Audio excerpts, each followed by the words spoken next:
One of the beautiful things about the M249 is its electric sound-activated drum magazine, which holds 2,400 BBs.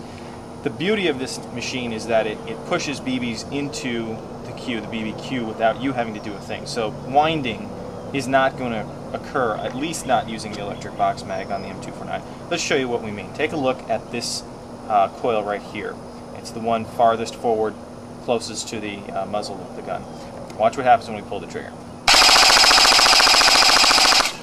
You can see it's jumping as the mech box cycles, and the reason for that is because it is sound activated. Basically, with every shot, you're going to see a BB actually getting pushed upwards into that channel, and that basically means you won't run out of ammo. You'll be able to theoretically hold the trigger down until you're done. Of course, we would caution people that you probably don't want to do that because it is still, it's an electric motor attached to a gearbox, being powered by a battery. If you do that, you're gonna drain your battery really quickly. You can really put some unnecessary stress on the motor, and if you like this gun, you want to keep it running as long as possible without having to do any major repairs or work on it.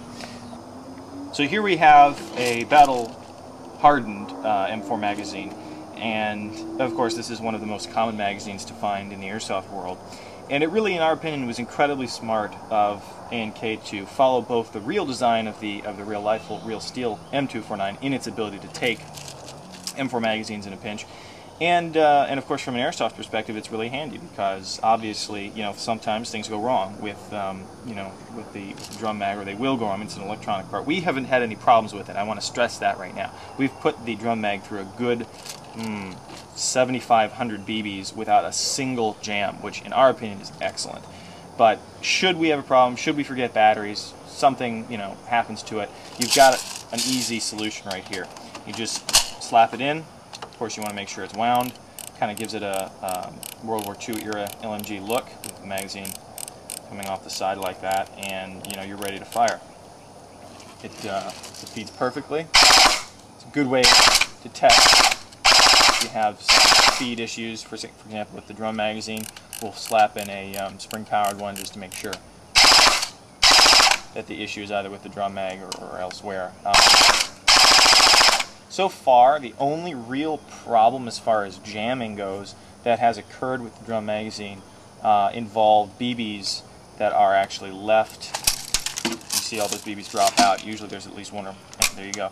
BBs will stay up in there, and so sometimes if you try to put a magazine back up into it, sometimes you don't get it fully seated, and then of course pretty much every time you take any magazine out that has BBs under pressure, you're going to leave a couple in that chamber underneath this flipper here. Not a big deal, just basically take magazine out, dump it. Sometimes there will be a small BB, yep, there is one right now.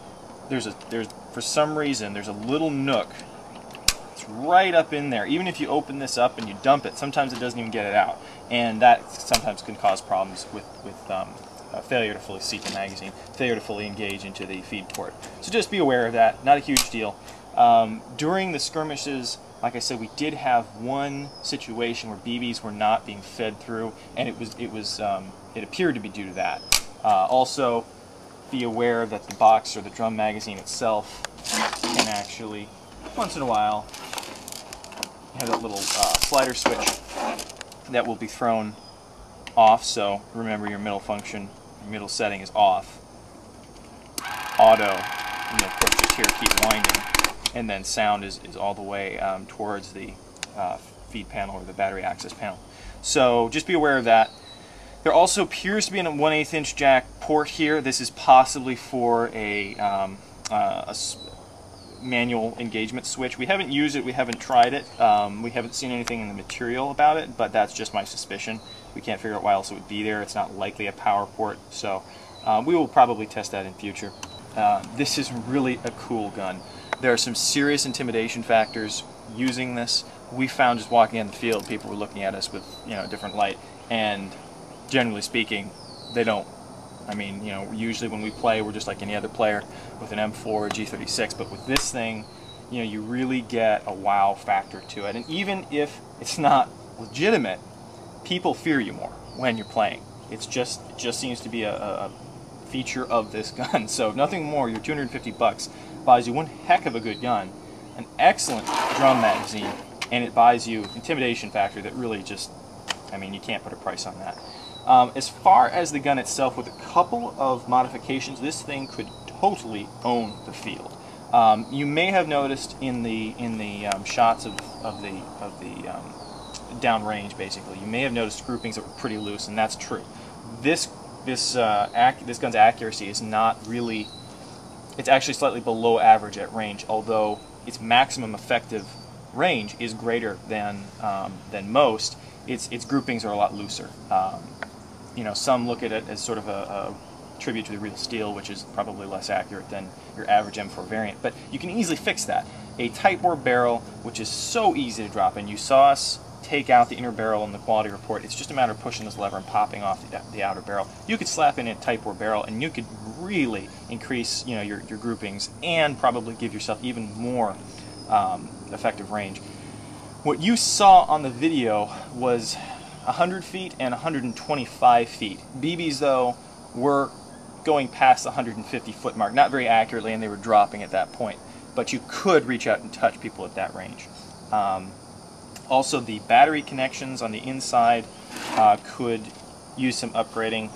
We've had a couple people on our forums discuss that. You can kind of see here that the connectors are actually, they're not only on the flimsier side, they're also, it's quite thin wire, at least going into the gearbox. From the battery, and even the battery connector, they're pretty thick, but you definitely see a smaller gauge wire going into the gearbox.